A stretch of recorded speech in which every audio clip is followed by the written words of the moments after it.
பெனாங்கை சுற்றி தமிழர்களுடைய அடையாளமாக தெரியும் போது இது மட்டும் கொஞ்சம் வித்தியாசமாக சைனீஸோட கலாச்சாரம்.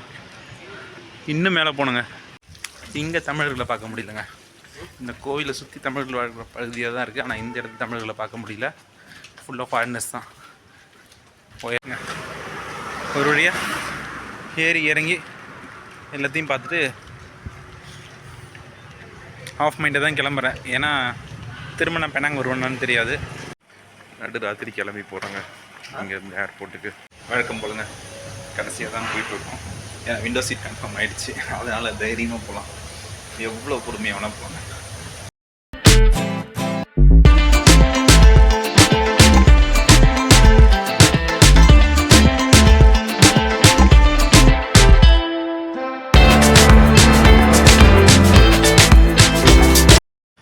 எனக்கு தெரிஞ்சு இதுதாங்க கடைசி ஸ்பாட் இன் பெனாங்.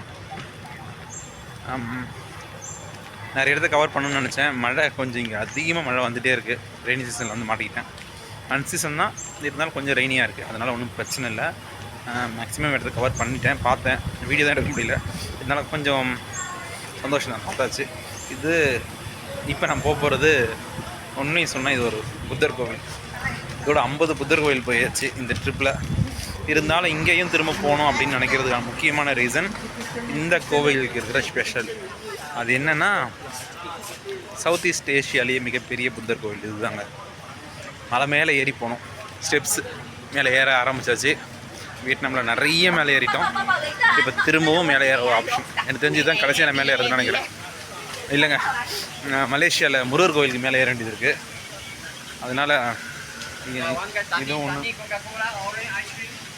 இதுவும் ஒரு ஸ்பாட். போவோம். பின்னாடி அழகாக தெரியுது ஒரு மலை. Kek Lok Si temple. இது ஒரு சைனீஸ் டெம்பிள் தான் வழக்கம் போல். எவ்வளோ பெருசுன்னு தெரியல. போவோம்.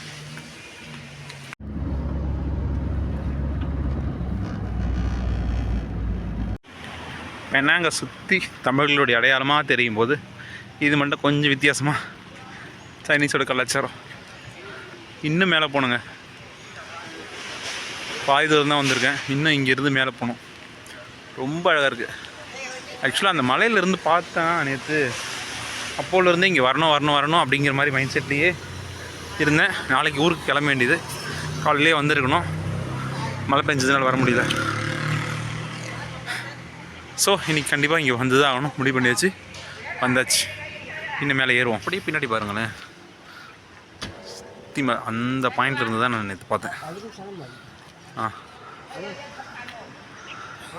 மலைகளுக்கு நடுவில் அழகாக இருக்குங்க. இங்கே தமிழர்களை பார்க்க முடியலங்க. இந்த கோவிலை சுற்றி தமிழர்கள் வாழ்கிற பகுதியாக தான் இருக்குது. ஆனால் இந்த இடத்துல தமிழர்களை பார்க்க முடியல. ஃபுல்லாக ஃபாரினர்ஸ் தான். உயரமாக இருக்கிறதுனாலையோ, ஏன்னா மேக்ஸிமம் இங்கே இருக்கிறவங்க எல்லாமே டெய்லி குழப்ப தேடி ஓடிட்டு இருக்கிறவங்க. அவங்க இந்த மாதிரி இடத்துக்கு வருவாங்களான்னு தெரியல. வந்தாலும் எப்பயாச்சும் ஒரு முறை தான் வருவாங்க. பூச்சுவாங்க ஆரம்பிக்குது. நிறைய மேலே ஏறிட்டேன். ஆனால் நடுவில் ஒரு சின்ன கேப் ஆகிடுச்சு. பெரிய கேப்பே ஆகிடுச்சு. காலேந்தில் கொஞ்சம் ஃபஸ்ட்டு போய் ஏறினது. அதுக்கப்புறம் எங்கேயும் ஏற வாய்ப்பு கிடைக்கல. வச்சுட்டு போச்சு. திரும்ப ஏறுறதுக்கு இப்போ கொஞ்சம் கஷ்டமாக இருக்குது. பாருங்கள் எவ்வளோ அழகாக இருக்குது. சுற்றி நல்ல கிளைமேட், சரியான கிளைமேட். இதை மிஸ் பண்ணக்கூடாது. வந்தது கரெக்ட் தான். இந்த பில்டிங் எவ்வளோ அழகாக இருக்குது பாருங்களேன். பின்னாடி மலையும் பாருங்களேன். நான் ஒரு செம்ம பிளேஸில் தாங்க இருக்கேன். உண்மையிலே சூப்பரான ஒரு பிளேஸில் தான் இருக்கேன். இப்போ தான் கொஞ்சம் மக்களை பார்க்க முடியுது. இந்த இடத்துல கொஞ்சம் எம்டியாக தான் இருக்குது. இருந்துச்சு இவ்வளோ நேரம். இங்கே கொஞ்சம் க்ரௌட் வராங்க. க்ளோஸ் பண்ணுற டைம் ஈவினிங், அதனால இருக்கும். ஒரு வழியாக ஏறி இறங்கி எல்லாத்தையும் பார்த்துட்டு ஆஃப் மைண்டை தான் கிளம்புறேன். ஏன்னா திரும்ப நான் பெனாங் வருவேன்னு தெரியாது. செம்ம சில்லுன்னு இருக்குது. 6 மணிக்கு மேலே ஆகிடுச்சு. ஆனால் நல்லா வெளிச்சமாக இருக்குது. இங்கே திரும்ப எப்போ இங்கே திரும்ப வருவான்னு தெரியல. ஆஃப் மைண்டாக கிளம்புறேன். போயிட்டு ரெஸ்ட் எடுத்துகிட்டு நாளைக்கு காலையில் சீக்கிரமாக எழுந்திரிச்சு கிளம்புனேன். பார்ப்போம். நடு ராத்திரி கிளம்பி போகிறோங்க இங்கேருந்து ஏர்போர்ட்டுக்கு. வேறு வழி இல்லை. ஏன்னா இங்கேருந்து ஏர்போர்ட் 1 ஹவருக்கு மேலே. இப்போ மணி 4 மணி 4:15 ஆகுது. கரெக்டாக 4:15 ஆகுது. எந்திரிச்சு ரெடியாகி போயிட்டுருக்கேன். ஏன்னா பஸ் எத்தனை மணிக்குன்னு தெரியல. 1 ஹவருக்கு மேலே ட்ராவல், வேறு வழியும் இல்லை. அப்படியே போனால் காலையில் எனக்கு 8 மணிக்கு ஃப்ளைட். மேக்ஸிமம் நான் ஒரு 6:30 அந்த ரேஞ்சுக்குள்ளே அங்கே போய் சேரணும். கண்ணெல்லாம் பயங்கரமாக எரியுது. ஏன்னா அங்கிட்டு கிளம்புறேன். நேராக கோலாலம்பூர் தான். அங்கே ஒரு 5 நாள் ட்ரிப். மேக்ஸிமம் இடத்த கவர் பண்ணியாச்சுன்னு நினச்சேன். அந்த ஸ்னேக் டெம்பிள் மட்டும் பார்க்கணுன்னு ஆசைப்பட்டேன். சான்ஸ் கிடைக்காமல் போயிடுச்சு. இப்போது நேற்றுக்கு நைட் போய் வச்சேன், காலையில் போகும்போது பார்த்துட்டு போகலாம் அப்படிங்கிற மாதிரி.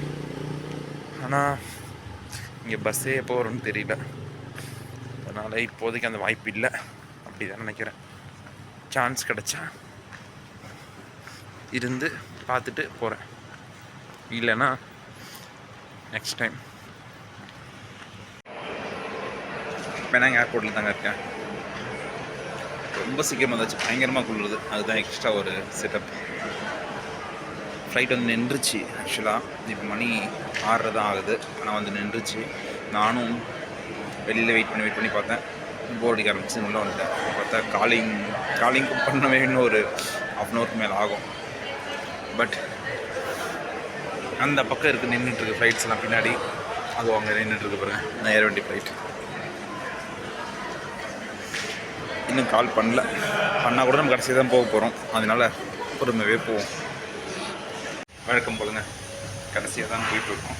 ஏன்னா விண்டோ சீட் கன்ஃபார்ம் ஆகிடுச்சு. அதனால் தைரியமாக போகலாம். எவ்வளோ பொறுமையாக வேணால் போனேன். இந்த ஃப்ளைட்டை நான் சூஸ் பண்ணுறது முக்கியமான ஒரு ரீசன், இதில் ஃபுட்டு ஃப்ரீன்னு சொன்னாங்க. அந்த ஒரே ஒரு ரீசனுக்காக, அல்பத்தனமான ஒரு ஆசைக்காக தான் ஓகே பண்ணேன். என்ன நடக்குது, உண்மையில் தராங்களா இல்லையான்றது போனால் தான் தெரியும்.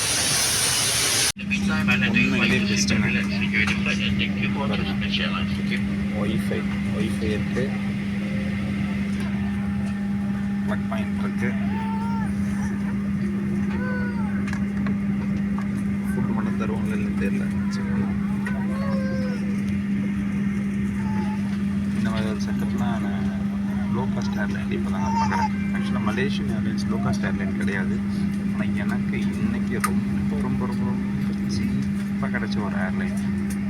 நான் புக் பண்ணது நம்ம ஊர் அன்றைக்கி 1100. ஆனால் ஆக்சுவலாக இந்த ஃப்ளைட்டோட சார்ஜ் வந்து 4000 to 5000 அந்த ரேஞ்சு வருது. வழக்கமாக இந்த ரூட் எப்பவுமே ஏரேஷியல் கம்மியாக இருக்கும், செகண்ட் 5 டே இருக்கும். ஆனால் இது ரொம்ப ரொம்ப சீப்பாக கிடச்சிது. அதுக்கப்புறம் நான் செக் பண்ண எல்லாமே பார்த்தீங்கன்னா 4000 5000 அந்த ரேஞ்சிலே தான் எல்லாருமே இந்த ஃப்ளைட்டை புக் பண்ணியிருக்காங்க. அது மேபி அன்றைக்கி 1 டே ஆஃபர் மாதிரியா என்ன கிடச்சிது. இந்த ரூட்டுக்கு பஸ்ஸில் போகலாமா ஃப்ளைட்டில் போகலாமா ரொம்ப நாளாகவே யோசிச்சு பிளான் பண்ணிட்டு இருந்தேன். ஆனால் இந்த இடத்துல பெனாங்லேருந்து கேஎலுக்கு ரூட்டு சரி பஸ்ஸை பஸ்ஸில் போகிற மாதிரி தான் நான் கொஞ்சம் சோம்பேறி. கரெக்டாக பிக்கப் பண்ணி போக மாட்டேன். புக் பண்ணிட்டு ஆன் ஷெட்யூலில் போனால் தான் கரெக்டாக போவோம் அப்படின்ற முடிவில் தான் இந்த ஃப்ளைட்டையே புக் பண்ணேன். பட் நான் புக் பண்ணும்போது எனக்கு ஆஃப் மைண்டில் தான் இருந்துச்சு. ஆனால் அப்புறமா தெரியும் போது இங்கே இருக்கிறவங்கள பார்க்கும்போது தெரியுது இது ரொம்ப ரொம்ப ரொம்ப சீப்பாக முடிச்சிருக்கேன். விண்டோ சீட்டோட ஃபுட்டுக்காக தான் வெயிட்டிங் கிடைக்குதான்னு பார்ப்பேன்.